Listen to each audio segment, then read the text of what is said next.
პატივცემულო ტელემაყურებლებო, რადიო მსმენელებო, საღამო მშვიდობის დღეს სამშაბათია, ტრადიციულად ხვდებით საღამოს 9-ის ნახევარზე, გადაცემა სტუდია ნომერი 8-ის წამყვანი გახლავართ თორნიკე კივილაძე, ხოლო ჩემი ტრადიციული სტუმარი არის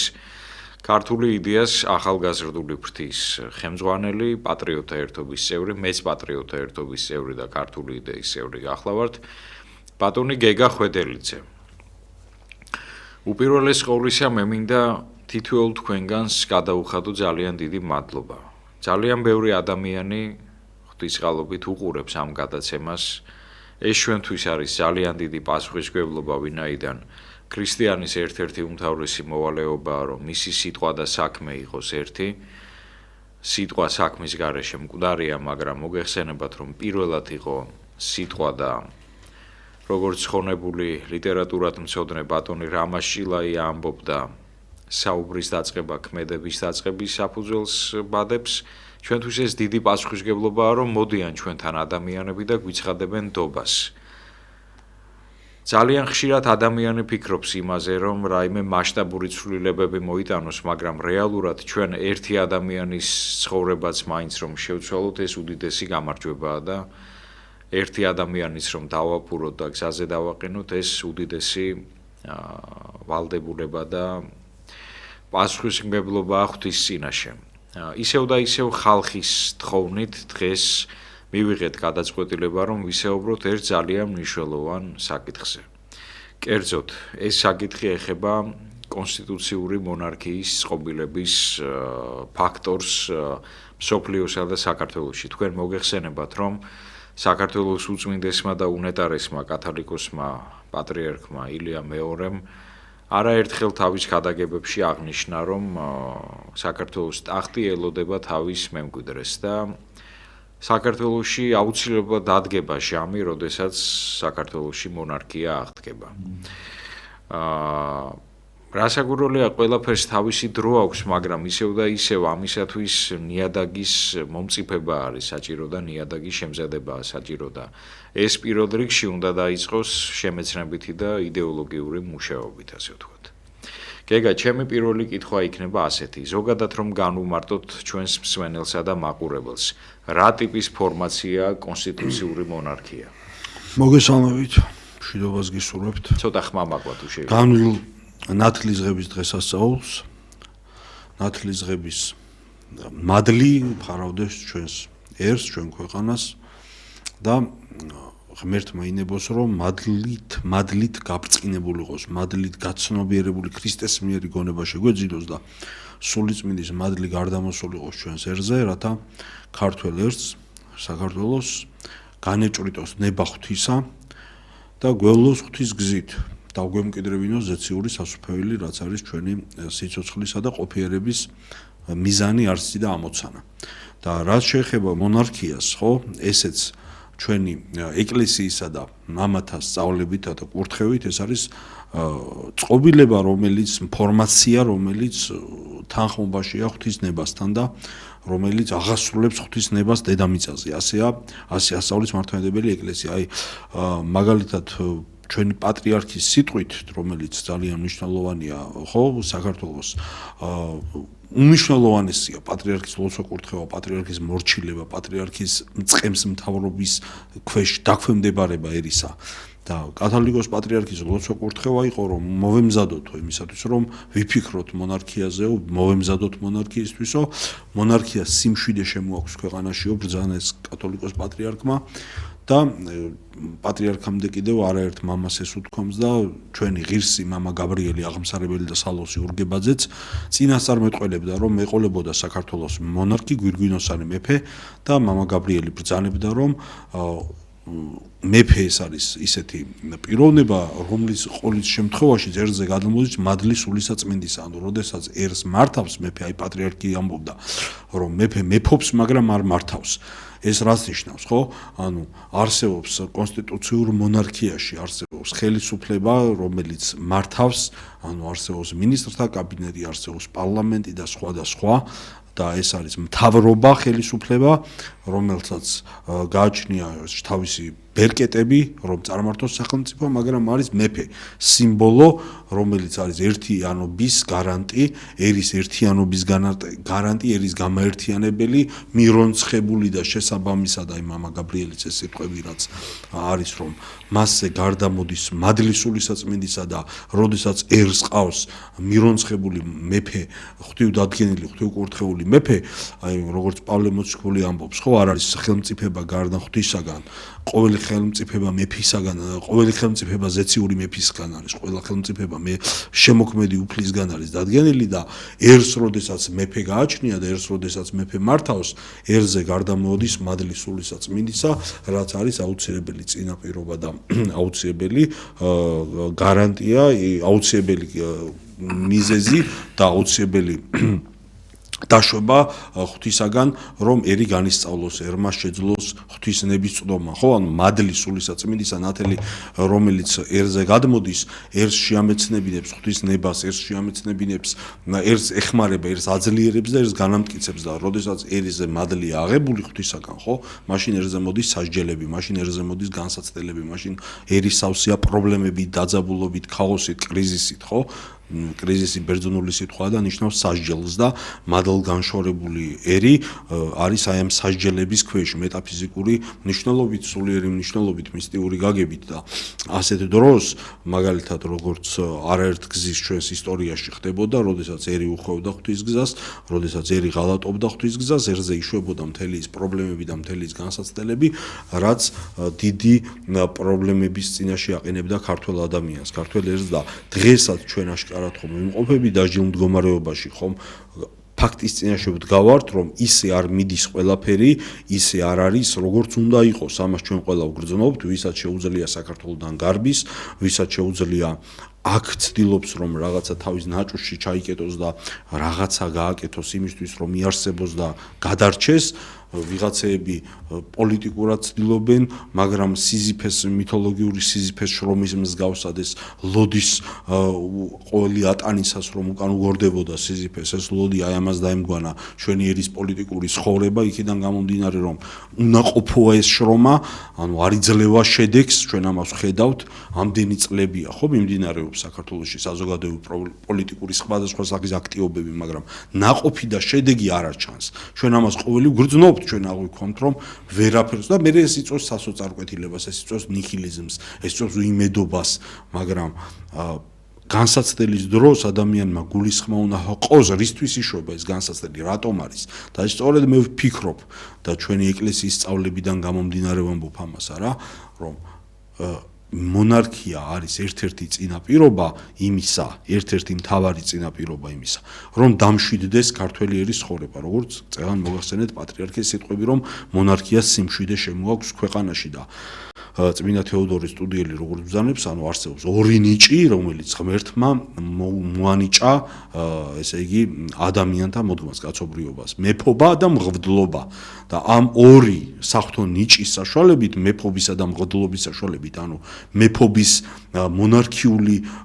წყობილებისა და მართლმადიდებელი მღვდელმოქმედების საშუალებით, ევქარისტიის საშუალებით და მღვდლობის მეშვეობით ხდება ღვთის სამეფოს, ქრისტეს სამეფოს, ანუ სასუფეველის აქტუალიზაცია დედამიწაზე, არა? და როგორც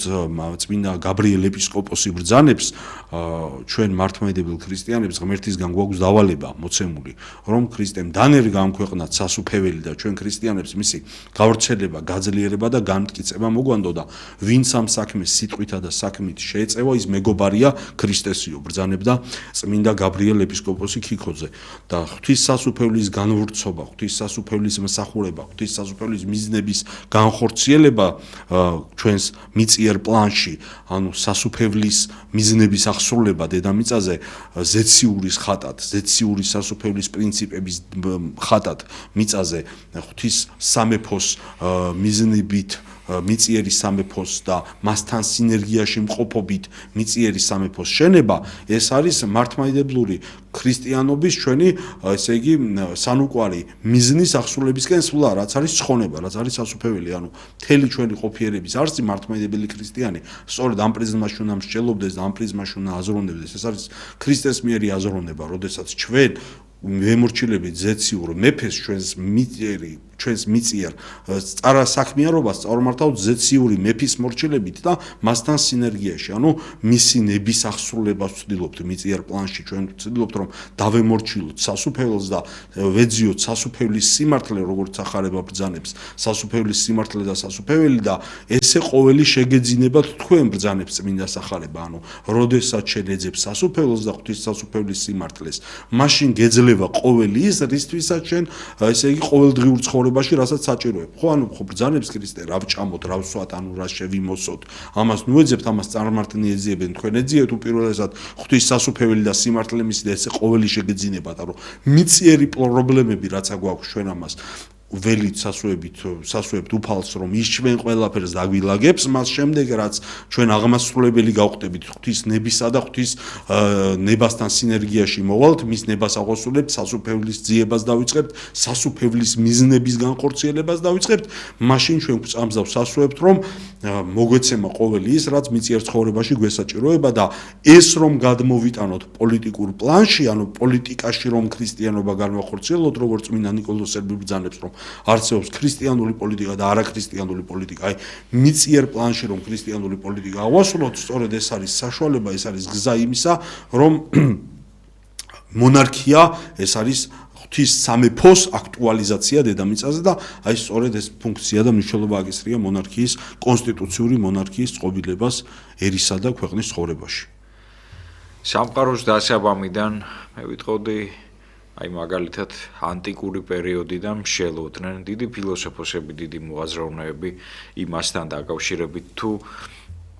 როგორია იდეალური სახელმწიფო წყობა. ამასთან დაკავშირებით ჰქონდათ თავიანთი მოსაზრებები სოკრატეს, პლატონს, არისტოტელეს, სხვათა შორის ამას წინათ ხელახლა წავიკითხე ნაშრომის სახელმწიფო და არისტოტელეს პოლიტიკა. და იქ არის საუბარი მრავალ საკითხზე თუ როგორ უნდა მოეწყოს სახელმწიფო, როგორი ფორმაცია არის იდეალური, სხვათა შორის იქ არის ხაზგასმა, რომ სახელმწიფოს აუცილებლად უნდა მართავდეს ზნეობრივად გაწონასწორებული ადამიანი. იქ არის სხვათა შორის დემოკრატიის კრიტიკაც, რომელიც თქვათ მე-20 საუკუნეში უინსტონ ჩერჩილმა დასახა ყველაზე იდეალურ ფორმაციად სხვა ფორმაციებთან შედარებით მიუხედავად იმისა, რომ მას სერიოზული ნეგატიური მახასიათებლები გააჩნია. მაგრამ ფაქტია, რომ საქართველოს შემთხვევაში ჩვენ ვიცით, რომ მას შემდეგ რაც მეფობა გაუქმდა საქართველოში, ჩვენ ყავდა როგორც კარგი მეფეები, ასევე ნაკლებად წარმატებული და ზნეობრივად გაუწონასწორებელი მეფეებიც, ეს ბუნებრივი პროცესია, რადგან მეფეც ადამიანია, მაგრამ ფაქტია, რომ მას შემდეგ რაც საქართველოში მეფობა გაუქმდა, ძალიან სერიოზული რთული პროცესები განვითარდა ქვეყანაში. აი თუნდაც მაგალითად რომ ავიღოთ ქვეყნის ბოლო 3 ათწლეული, რეალურად იყო მრავალი მცდელობა, თქვათ იქ საპრეზიდენტო რესპუბლიკის, საპარლამენტო რესპუბლიკის, ნახეთ მოვლენები, როდესაც ერთი ადამიანის ხელში იყო ძალაუფლება, ასევე ვიწვნიეთ არაფორმალური მმართველობის ხვედრიც, ამაზეც ვისაუბროთ, ეს ძალიან სერიოზულად აზარალებს ქვეყნის პრესტიჟს და არაფორმალური მმართველი ქვეყნის ვინც არის ახლა, კეთილი უნდა ინებოს მან და თუ ქვეყნის მართვა უნდა და თუ ჯერ კიდევ არსებობს იმის შესაძლებლობა, რომ ის არსებული შეცდომები, რომელიც მან დაუშვა და ის მცდარი ნაბიჯები, რომელიც მან გადადგა, გამოასწოროს, არის ამის დრო, ღვთის ხალობით და მას აქვს ამის ბერკეტები, მან უნდა აიღოს პასუხისმგებლობა საკუთარ ნაბიჯებზე, ან უნდა გადგეს პოლიტიკისგან. მაგრამ ფაქტია, რომ მიკვეთება კონსტიტუციური მონარქიის უპირატესობა სხვა წყობებთან შედარებით და ჩემი შემდეგი კითხვა სწორედ მდგომარეობს ამაში. რატომ მიგაჩნიათ გეგა, რომ კონსტიტუციური მონარქიის მოდელი შობია სხვა ტიპის ფორმაციებს? როდესაც ქვეყანაში დგება კრიზისი და ქვეყანაში დგება ქაოსი, როგორიც დღეს დგას, პოლიტიკური კრიზისი, მაშინ ერთ სჭირდება პიროვნება, გამაერთიანებელი პიროვნება, გამაერთიანებელი იდეა და აი ეს იდეა და ეს პიროვნება არის მეფე. ეს არის მირონცხებული მონარქი, ღვთიუდადგენილი, რომელსაც პატრიარქის ცხებს მიმოს და ეკლესიის მიერ დადგენილი პიროვნება, ეკლესიის მიერ დადგენილი მონარქი, გვირგვინოსანი მეფეა და სწორედ ეს ადამიანი, ეს პიროვნება ხდება არბიტრი, რომელიც აერთიანებს ერს და ამ არბიტრის როლს ტვირთულობს, რომ ერში იყოს ერთსულოვნება. აი მე მახსენდება პატრიარქის ხილვა გამოცხადება, რომელიც მან თავად მოჰყვა, რომ როდესაც მე ვიყავი სამთავროს დედათა მონასტერში გამომეცხადა მოციქულთა სწორი დედა ნინო ქართველ განმანათლებელი, რომელსაც ხელთ ეპყრა ყოვლადწმინდა სამების ხატი და იყო წარწერა ერთსულოვნებაო და ეს გამოცხადება მამა ეფრემ მათონის წმინდა მთისვათოპედის მონასტრის წინამძღვარმა ასე განმარტა საუბარში, რომ ეს იყო ნიშანი, საფრთხო ნიშანი, საფრთხო მოწოდება იმ ღვთისაგან, რომ ქართველმა ერმა უნდა იცხოვროს ყოვლადწმინდა სამებისაებრი ერთსულოვნებითო. და მე პატრიარქმა სწორედ აი ამის გამო დაარქვა თავის, ესე იგი, საპატრიარქოს ტელევიზიაც ერთსულოვნება. აი ეს ერთსულოვნება, რომელიც წინაპირობაა და აუცილებელია ჩვენი ერისათვის, რასაც ღმერთი ჩვენგან ითხოვს, აი თუნდაც ის, რომ ჩვენ გვაგვაჩნია კვართი უფლისა მცხეთაში დაფლული საქართველოს გულში, რომელიც როგორც წმინდა კვიპრიანე კართაგენელი ბრძანებს სიმბოლოა ეკლესიის ერთიანობისა და განუყოფლობისა და შეუძლებელია კვართი ჰქონდეს მას, ვინც ეკლესიას ანაწევრებს, ის ფლობდეს კვართს, ანუ ჩვენ უნდა ვიყოთ ერთეკლესიური ერთმთლიანობის დამცველი, ერთეკლესიურობის დამცველობის მისია აგესრია ქართველებს და ფუნქცია აგესრია. აი ეს ქრისტეს მიერი ერთობა, ერთეკლესიურობა, რომ იტვირთოს და აღასრულოს ქართველმა ერმა, მას სჭირდება სწორედ ის გამოერთიანებელი პიროვნება, ის ინსტიტუცია, რაც არის მონარქია, ღვთიუდადგენილი, ღვთიუკურთხეული მონარქიის ინსტიტუცია და აი ეს გამოერთიანებელი არბიტრი და ეს ერის წინამძღოლი არის სწორედ მირონცხებული მეფე. შესაბამისად, რაც არ უნდა პოლიტიკური თეორიები ჩვენ ვაყალიბოთ, ხო, გადავშალოთ მთელი ფილოსოფოსთა და ავტორთა თეორიტიკოსთა წიგნები და ლიტერატურა და ამოვკრიფოთ იქიდან საუკეთესო, თაშორის საუკეთესო სწავლებები და მოძღვრებები სხვადასხვა პოლიტიკური ფორმაციებისა, გინდა მემარცხენე და გინდა მემარჯვენე მიმართულებით. ვერანაირად ეს ვერ გადასწონის იმ ჩვენს მთავარ არგუმენტს,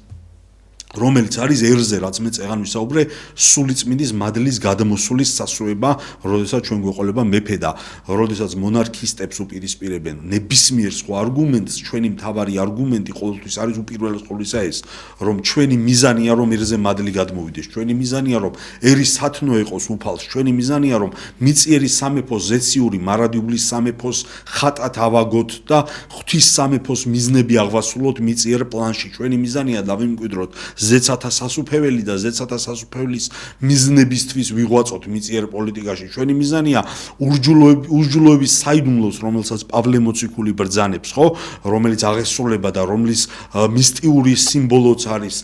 გველი, რომელიც შემორკალულია და საკუთარ კუდს ყბენს, აი ეს მისტიური სიმბოლო ამ ურჯულოების საიდუმლოს აღსრულების, ანუ როდესაც დედამიწაზე სრული ქაოსი და ბოროტებაა, სრული ბოროტება, ხო, რომლის გვირგვინიც იქნება ანტიქრისტი ურჯულოების საიდუმლოს აღსრულების მთავარი კვინტესენცია იქნება ანტიქრისტეს გამეფება, ხო,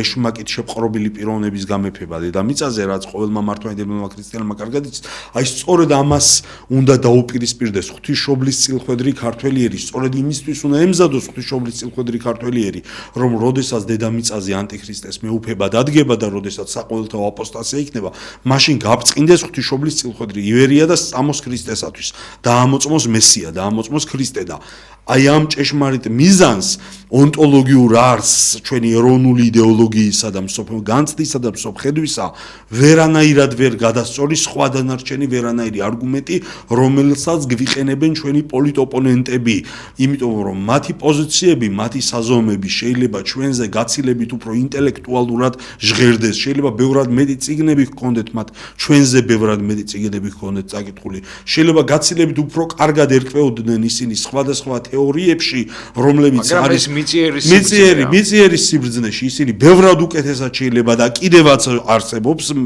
არსებობს კი არა, კიდევაც ვადასტურებ მე რომ ეს ასია, ანუ მათი აზროვნება, მათი მსოფლმხედველობა შეიძლება და არის კიდევაც ბევრის გაცილებით უფრო მდიდარი, მათი ცოდნა, ინტელექტი არის გაცილებით უფრო ფართო, ვიდრე ერთად აღებული თუნდაც ჩემი და თორნიკესი, რაზეა ლაპარაკი. მაგრამ ჩვენ გვიფხვრია მთელი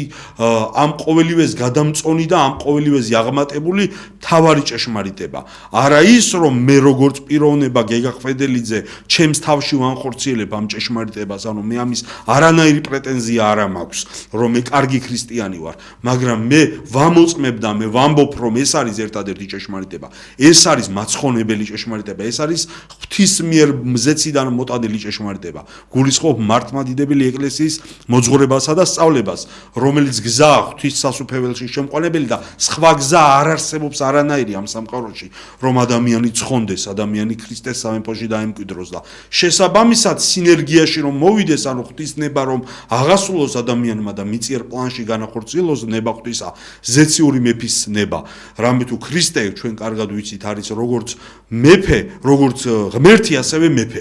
ძველი ნათლობის წესია ვაღიარებ ქრისტეს როგორც მეფეს და როგორც ღმერთს. ქრისტე თავად არის მეფე. ღმერთთან ერთად, ანუ ის თავად არის პოლიტიკური ლიდერი და მისი ტახტის მცველი ქრისტეს ტახტი, რომელიც დაიდგმება მეორედ მოსulis შემდეგ დედამიწაზე, ახალი იერუსალიმში, რომელიც ზეციდან ჩამოვა და უფალი იმეფებს მარადიულად, აი ამ ტახტის მცველი და ამ ტახტის მომამზადებელი ქრისტეს ზეციური მეფის ტახტის მომამზადებელი არის მიწიერი, მირონცხებული მეფე, რომელიც ხატია ზეციური მეუფისა. ასე ასწავლიან წმინდა მამები. შესაბამისად, ჩვენ მონარქიის აღდგენით ვემსახურებით ღვთის სამეფოს იდეას, ვემსახურებით ზეციურ მეფეს, ვამზადებთ ტახტ ზეციური მეფისთვის და ვემზადებით ღვთის მარადიული სამეფოს დადგომისათვის და იმ უსჯულოების საიდუმლოს აღსრულებაში შემაკავებელი, რომელსაც ასევე პავლე მოციქული ბრძანებს, ეს მადლი უფლისა, ეს შემაკავებელი, რომელიც აკავებს ანტიქრისტეს გამოჩენას, ანტიქრისტეს გამოსვლას ასპარეზზე, ხო, პავლე მოციქული ამბობს, ვიდრე არ აღიხოცება შემაკავებელი, მანამდე არ აღსრულდება უსჯულოების საიდუმლო და როდესაც შემაკავებლის აღხოცვა მოხდება, მაშინ გამეფდება ანტიქრისტე და აი ამ შემაკავებლის ფუნქციას ასრულებს ყოველი ის მართლმადიდებელი ქრისტიანი, ის ბერმონაზვნობა, ის ეკლესია, ევქარისტია, ის ყველა მართლმადიდებელი, რომელიც ღვთისნებას აღასრულებს, რომელიც ლოცულობს, რომელიც მადლს მოიზიდავს, ის ბერების სენაკებში, რომლებიც იესოს ოსობენ და ამავდროულად შემაკავებლის ფუნქციას მამათა სწავლებით ასრულებს მართლმადიდებლური მონარქია, ანუ მირონცხებული მეფე, რომელიც მე საუბრის დასაწყისში მოგახსენეთ, რომ არის წინაპირობა, რომ ერზე მოვიდეს მადლი სულისა წმინდისა და იყოს დამცველი უფლის ტახტისა დედამიწაზე და აღმასრულებელი ზეციური მეფის, ანუ ქრისტეს ნებისა მიწაზე, ანუ მისი ხატი მიწაზე, რომელიც ამზადებს ერთს მარადიული ღვთის სამეფოსათვის. აი სწორედ ეს ესქატოლოგიური, ეს სულიერი, ეს მისტიური მნიშვნელობა გააჩნია მართლმადიდებლურ მონარქიას და ვერანაირი სხვა დანარჩენი თეორიები და ვერანაირი კაცობრივი გონების ნალაყბებები ერთად აღებული, ყველა ერთად, მემარჯვენე, მემარცხენე, სხვა ფილოსოფოსი, სხვა თეორეტიკოსი, ვერ ოდნავადაც კი ვერ გადასწონის აი იმ ჭეშმარიტებას, რისიც ჩვენ გვწამს, ჩვენ რისაც ვცდილობთ ძალისებრ დავემორჩილოთ და რისკენად ვისწრაფით და ამიტომ უსუსურია ჩვენს წინაშე ჩვენთვის ყოველის არგუმენტი და ჭეშმარიტებასთან უსუსურია ყოველის არგუმენტი, რომელიც აი ესეთი ოპონენტებისგან მოდის და აქვე მინდა დავძინო აი ეს ყბადაღებული და ყურით მოთრეული არგუმენტი, რომელსაც ხშირად ამბობენ, რომ აი ახლა გინდათ მეფობა თქვენ, ესე იგი აღარ დაიღალეთ ამ გაუმაძღარი ფეოდალებით და ამ მუქთა მჭამელებით და მუქთა ხორებით, რომლებსაც ჩვენი ბიუჯეტიდან და ჯივეებიდან იკვებებიან. ასე მსჯელობდნენ მე-20 საუკუნის უпроსტად. მე-20 საუკუნის 20-იან და 30-იან წლებში გულანთებული მებრძოლ უღმერთოთა კავშირის, ესე იგი მესვეურები და წარმომადგენლები და ასე მსჯელობდნენ ის ხალხი, რომლებიც ხვრიტავდნენ ბერებსა და სამღვდელოებას, რომლებმაც დახვრიტეს მირონცხებული მეფის ოჯახი რუსეთში, რომლებიც ანგრევდნენ ტაძრებს. სწორედ მათ ბოლშევიკებმა ჩაუნერგეს ტვინში ეს აზრი, რომ ესე იგი მღვდლები თქვენს ფულს ჭამენ, მეფე თქვენს ფულს ჭამს, ფეოდალები და თავადები თქვენი ნაშრომით ძღებიან და ამიტომ საჭიროა მათ წინააღმდეგ ომი, მათ წინააღმდეგ დაპირისპირება და სახალხო ხელისუფლება უნდა დავამყაროთ და ესე იგი უნდა ვიყოთ ძმობა ერთობისა და თანასწორობის პრინციპებით და აღარ გვჭირდება მირონცხებული მონარქია, აღარ გვჭირდება ის ფეოდალები და ასე შემდეგ. აი ეს ნეობოლშევიზმის ეს რაღაცა გამოვლინება არის, რომელიც ლიბერალურ პარადიგმაში იხარშება დღეს უკვე, რომ ესე იგი აი რაღა დროს მეფეა, რაღა დროს მონარქი, ჯერ ეს ერთი სახალხო მონარქია, სახალხო კონსტიტუციურ მონარქიას არავით არის საერთო იმ თავადაზნაურობასთან და იმ გვაროვნულ წყობილებებთან არა აქვს, რაზეც ხშირად გვესაუბრებიან ხოლმე, ანუ აქ არავინ აპირებს, რომ ესე იგი მადგილმამულები დაიტაცოს და მერე ყმაგლეხებს ათოხნინოს ყანები და ესენი რა ქვია, ვენახები ავლებინოს, ხო? ეს ძალიან ცილისმწამებლურია ასეთი დამოკიდებულება მონარქისტების მიმართ ეს ერთი და მერე კიდევ ისე ვიმეორებ, როდესაც შენ მესაუბრები, ესე იგი, საკუთარ პირად ვიწრო ამ ქვეყნიური საზომიდან და ამის საპირწონეთ შენ აყენებ სასუფეველი თუ ღმერთის სამეფო, სასუფეველი სიმართლე თუ ჩემი პირადი ამსოფლიური კეთილდღეობა, აი ამ პრიზმაში, აი სწორედ ეს ბოლშევიკური აზროვნების პრიზმიდან როცა უყურებ, რომ რაღა დროს ეს არის რა თმინდა ესა და მე მინდა რომ ჩემი ამ ქვეყნიურით ესე იგი დავტკბე და ვისაუბრო. ეს ასე არც დგას საკითხი, მაგრამ ასე ამ კუთხიდან რო უყურებ, ეს უკვე მცირედ მორწმუნეობის, ესე იგი მართლმადიდებელი ეკლესიის სწავლებაში გაუთვითცნობიერებლობის და ზოგადად სასუფევლისადმი ძალიან დისტანცირებული დამოკიდებულების და ღმერთთან დისტანცირებული ადამიანის ცნობიერების ნაყოფია ასეთი აზროვნება და ამისაგან ყოველი ღმერთმა დაგვიფაროს და აუმაღლდეთ ჩვენს მცირეცოდნის, აუმაღლდეთ ჩვენს ცნობიერებაში, ანუ ქრისტეს მიერი გონება შევიძინოთ, სასუფევლისეული გონება შევიძინოთ, სასუფეველი და მისი სიმართლე ვეძიოთ, როგორც უფალი მოგვიწოდებს და მაშინ ყველაფერი თავის ადგილზე დაალაგდება, როდესაც მიზანი განსაზღვრულია, როდესაც მიზანი გამოკვეთილია და როდესაც ჩვენ ვიცით რისთვის ვცხოვრობთ და მთავარ მიზანში ვართ, ერთნი და ჭეშმარიტებაში ვართ მტკიცენი, მაშინ მის ქვემოთ ყველაფერს თავისი ადგილი ენიჭება და როდესაც ცნებები აღრეულია და როდესაც ესეთ გაურკვევლობაში ვიმყოფებით, როგორშიც ვიმყოფებით. სწორედ აქედან მომდინარეობს ეს უსუსური არგუმენტები და სხვა სახის ბრალდებები და ცილისწამებები, რომელიც ძალიან მძიმე ცოდვაა, რომელიც ადამიანების დამაბრკოლებელია და რომელიც სასჯელად ექცევა თითოეულ ადამიანს, ვინც ღვთის სამწყსო ფარაში ერთ ცხვარს მაინც დააბრკოლებს და ამისაგან კიდევ ერთხელ უფალმა ყოველი დაგვიფაროს. გეგა მახსენა ის მიწიერი ცოდნა, ეგრეთ წოდებული მიწიერი სიბრძნე, რომელიც ბუნებაში არსებობს და რომელიც არის სერიოზული მოცემულობა და ამასთან დაკავშირებით, როცა კონსტიტუციური მონარქიის საკითხს განვიხილავთ, ძალიან საინტერესოა ძალიან ბევრი პოლიტოლოგის და პოლიტიკოსის სამაგიდო წიგნის ავტორის ნიკოლო მაკიაველის აზრი. ახლა ნიკოლო მაკიაველის ფილოსოფია ბუნებრივია ეს არის შაუბნელი ფილოსოფია შეიძლება ასე ითქვას, თუმცა ძალიან ბევრი რეალ პოლიტიკის გამტარებლისათვის ნიკოლო მაკიაველი დღემდე რჩება იმ მოცემულობად, რომელიც გასწავლის თუ რეალურად რა ხდება პოლიტიკაში. მაკიაველი პირდაპირ მაკიაველმა როცა დაწერა ნაწარმოები მთავარი, მან ის მიუძღვნა პრინცს და ის პრინცისათვის იყო დაწერილი. მაკიაველი პირდაპირ ამბობს, რომ პოლიტიკაში მხოლოდ ლომობა არ გმარა. პოლიტიკაში საჭიროა იყო როგორც ლომი, ასევე მელა. ნუ ამას თუ ქრისტიანულ პრიზმაში გავიაზრებთ, ახლა მელას ნეგატიური სახე სიმბოლოა მაინც მელა. მაგრამ აი ქრისტიანობა გვასწავლის, რომ იგივე გველიც ნეგატიური სიმბოლოა ქრისტიანობაში, თუმცა გარკვეული თვალსაზრისით ქრისტიანობა გვასწავლის, რომ იყავით უმანკონე ვითარცა მტრედნი და ბრძენი ვითარცა გველნი. ღმერთმა გვაშოროს გველები და მელიები პოლიტიკაში ასეთი ძალიან ბევრი ვნახეთ, მაგრამ ჩვენ გვჭირდება არა მხოლოდ ვაჟკაცი, არამედ და ძლიერი პოლიტიკოსები, არამედ ბრძენი პოლიტიკოსები. მაგრამ უნდა გვახსოვდეს, რომ დასაბამის სიბრძნისა არის შიში ღვთისა. მაკიაველს საუბრუნდები. მაკიაველი პირდაპირ წერს ნაწარმოებ მთავარში, სხვათა შორის ამასინათ მერგო წილად პატივი, გამეხმოვანებინა ის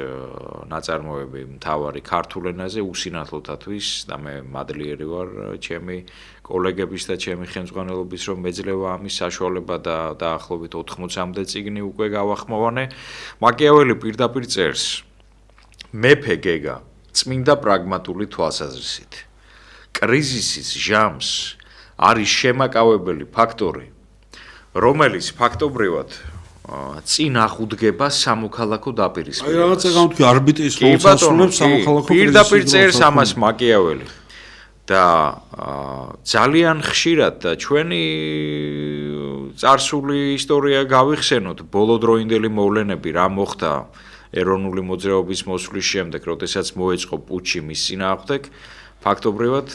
იქ მეფე არ იყო და მოხდა სამოქალაქო დაპირისპირება, აჯანყება პრეზიდენტის წინააღმდეგ და მისი გუნდის წინააღმდეგ და როგორ განვითარდა მოვლენები, ეს ყველამ შესანიშნავად. დღეს ამ არბიტრის როლს მეტნაკლებად ეხლა ჯანმრთელობის გარკვეული პრობლემების გამო პატრიარქი ეხლა დაუძლურდა ჩვენი უწმინდესი და ზოგიერთს პრეტენზია აქვს სადაა პატრიარქი, მაგრამ მე მახსენდება ისევ მამა ეფრემ ლატოპედელის სიტყვები, რომ სულ რომ არ გამოვიდეს თავის სენაკიდან და მხოლოდ იესოს ლოცო ესეცო ძალიან დიდია ქართველი ერისთვისო, მაგრამ ასრულებს პატრიარქი ამ ფუნქციას. და პატრიარქის გვირგვინი სხვათა შორის ერთ-ერთ მასასრულო პირმა განმარტა, რომელიც საქართველოში იყო ჩამობრძანებული, რომ ორ გვირგვინს აერთიანებს, მეფისა და პატრიარქის. აი თუ დაუკვირდებით პატრიარქის მიტრას, აი ამ მიტრაში გაერთიანებულია ორი გვირგვინი, გვირგვინი პატრიარქისა და მის გარეთ არის გვირგვინი მეფისა და ეს გვირგვინი უნდა გაიყოს, ტახტი უნდა გაიყოს, მამა გაბრიელი ისე ვიმეორე ბურგებაძე ბრძანებდა სალოსი აღმსარებელი და სალოსი, რომ პატრიარქის ჯვარი დამძიმდა, რადგან ორივე ტახტი დღეს გაერთიანებულია, ანუ მეფე და პატრიარქი დღეს უწმინდესსა და უნეტარეს ილია მეორეშია გაერთიანებული და ის ასრულებს როგორც პატრიარქის ისე მეფის ფუნქციას ქართველი ერისათვის და სწორედ აი არბიტრის, სწორედ იმ გამაერთიანებლის, სწორედ იმ დამწყემსავის, რაც მეფის საერო კუთხიდან უნდა ხორციელდებოდეს, ხო, სულიერთან ერთად, რასაც პატრიარქი ასრულებს, ეს არის ბიზანტიური მოდელი, ეს არის დიარქია ბიზანტიური, ორი ტახტის მეუფება მეფისა და პატრიარქისა, ეს არის ის მოდელი, სწორედ რომელიც არის განსაკუთრებულად მართლმადიდებელი ეკლესიის მიერ მოწონებული, დადასტურებული და ესე იგი მიღებული და ქართველ ერს სწორედ აი ესეთი მოდელი გააჩნდა, როდესაც ჩვენ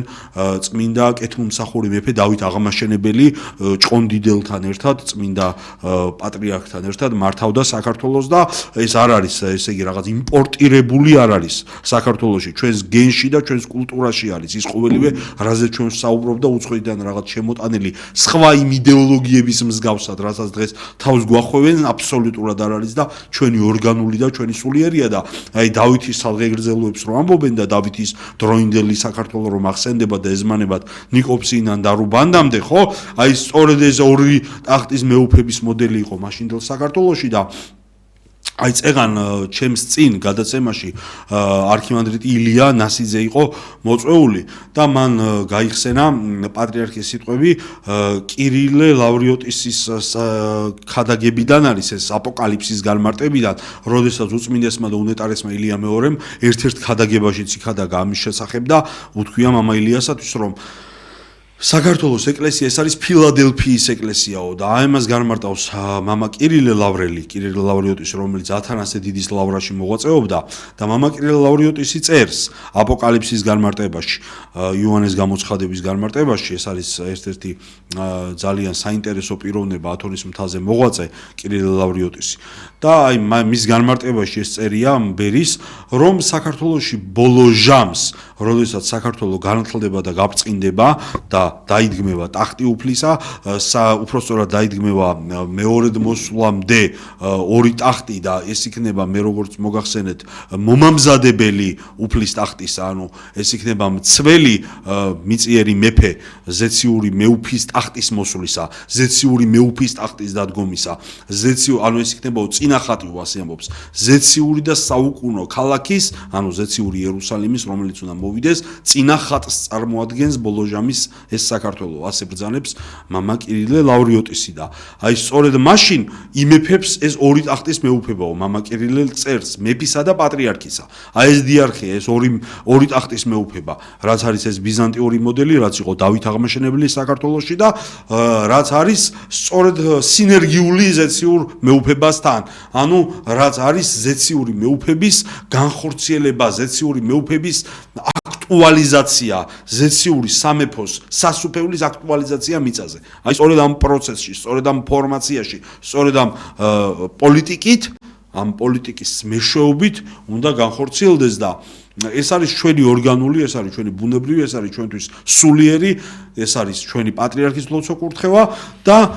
ეს ბუნებრივად და ჯანსაღად უნდა მიიღოს თითოეულმა ქართველმა მორჩილებით უპირველეს ყოვლისა და ყოველგვარი ამ რაღაცა ფსევდოიმ მეცნიერული და პოლიტიკური ფილოსოფიებისა და თეორიების გვერდის ავლით, რომელიც იმ დონეზე მოახვიეს დღეს ქართველ ადამიანს და ისე ჩაუბეჭდეს ტვინში, რომ რაღაც სულიერზე და ყოველგვარ, ესე იგი, მიღმიერზე, როდესაც საუბრობ, უკვე ანტაგონისტური დამოკიდებულებები ჩნდება, იმდენად გამიწიერდა დღევანდელი ქართველის ცნობიერება და აზროვნება და ეს ეპოქა მოიტანა მე მესმის, მაგრამ საჭიროა რომ ამაღლდეს ქართული ცნობიერება, სულიერება, ამას თითოეულ ადამიანის პირადი ძალისხმევა ჭირდება, ამას სხვანაირად ჩაღრმავება ჭირდება ამ საკითხებში და მეტი კითხვა, მეტი აზროვნება, მაგრამ ამასთან ერთად მეტი ლოცვა და მეტი სულიერი შრომა ფიზიკურთან ერთად რა. სულიერი პლანის გარდა აქ მხედველობაში უნდა მივიღოთ ისტორიული რეალიებიც. ჩვენ კარგად გვახსოვს, რომ საფრანგეთის რევოლუციის შემდეგ, როდესაც მეფე იქნა ტახტიდან მოშორებული, ამის შემდეგ იყო შიდა დაპირისპირება რევოლუციის მომწყობებს შორის და სისხლის კალოებით გებოდა ხოლმე და ყველას კარგად მოგეხსენებათ გილიოტინის ფაქტორი, რამდენი ადამიანი დასაჯეს სიკვდილით, ხომ? ანალოგიური რამ მოხდა რუსეთში, ანალოგიური რამ მოხდა თუნდაც ინგლისში, როდესაც კრომველმა დაამარცხა მეფე და შემდეგ ისევ მეფობა აღდგა ინგლისში. ამიტომ არ შეიძლება კრიტიკოსმა და სკეპტიკურად განწყობილმა თქვას, რომ ჩვენ მხოლოდ სულიერი თვალსაზრისით, ჯერ ეს ერთი სულიერი თვალსაზრისი უფრო მაღლა დგას, ვიდრე მიწიერი ცოდნა, მაგრამ ეს მიწიერი ცოდნაც, რომ მონარქიის მოწინააღმდეგეთა წინააღმდეგ მეტყველებს, ვინ იყო ნაპოლეონი, ერთი რიგითი ადამიანი, რომელიც გახდა გენერალი და შემდეგ იმპერატორად აკურთხეს, ხო? ანუ მისგანაც მეფე შექმნეს რეალურად. ნებისმიერი მმართველი იქნებოდა ეს ჰიტლერი, ლენინი, სტალინი, თუ ვინც არ უნდა ყოფილიყო, მუსოლინი და რა ვიცი, ნებისმიერი ლიდერი. ყოველთვის ცდილობდა, რომ მაო ძედუნი და ასე შემდეგ. საკუთარი თავისგან კერპი შეექმნა და ღმერთს გატოლებოდა. რამდენი მაგალითი არსებობს კაცობრიობის ისტორიაში, როდესაც სხვადასხვა კულტურების თუ სხვადასხვა ცივილიზაციების წარმომადგენელი იმპერატორები და მბრძანებლები საკუთარ თავს ღმერთიშვილებად და ღმერთებად წარმოგვიჩენდნენ, ხო? ამიტომ მონარქიის მოწინააღმდეგეთა ბანაკში აი ამაზე უნდა დაფიქრდნენ, რომ ისტორიული მაგალითებიც და წმინდა პოლიტიკური მაგალითებიც მათ წინააღმდეგ მოქმედებს და ახლა ჩვენ 7 წუთი დაგვჭირდა და მე მინდა ერთ მნიშვნელოვან საკითხზე ვისაუბროთ გეგა. როგორ მუშაობს კონსტიტუციური მონარქიის მოდელი მსოფლიოს ქვეყნებში? ჩვენ ვიცით, რომ ევროპის ძალიან ბევრ განვითარებულ ქვეყანაში, რომელიც დღეს ეს ლიბერალური სამყარო თვითონ გვისახავს ხოლმე მაგალითებად, აბსოლუტურად ჰარმონიული და ჰარმონიზირებულია, მაგრამ აქ არის ერთი მთავარი ფაქტორი, ხო? აქ არის ის ფაქტორი, რადგან მე აქამდე ვისაუბრე, რადგან ჩვენ ვისაუბრეთ და რადგან ჩვენ ყველა ვსაუბრობთ, ანუ აქ საუბარი არის მართლმადიდებელ ერში, როგორ იმუშავებს მართლმადიდებლური მონარქია და როგორ იმუშავებს არამართლმადიდებლურ სამყაროში. არამართლმადიდებლურ სამყაროში, როგორც პოლიტიკური ინსტიტუციები, როგორც ტრადიციული ინსტიტუციის დამცველები, მათ თავიანთი ფუნქცია აქვს და გარკვეულ ასპექტებში ისინი თავის როლს, თავის ფუნქციას ასრულებენ მეტნაკლებად. მე ხლა აბსოლუტურად არ მაქვს, ესე იგი, არანაირი, ესე იგი, დიდი სიმპათიები დასავლურ სამყაროში გამეფებული რაღაცა,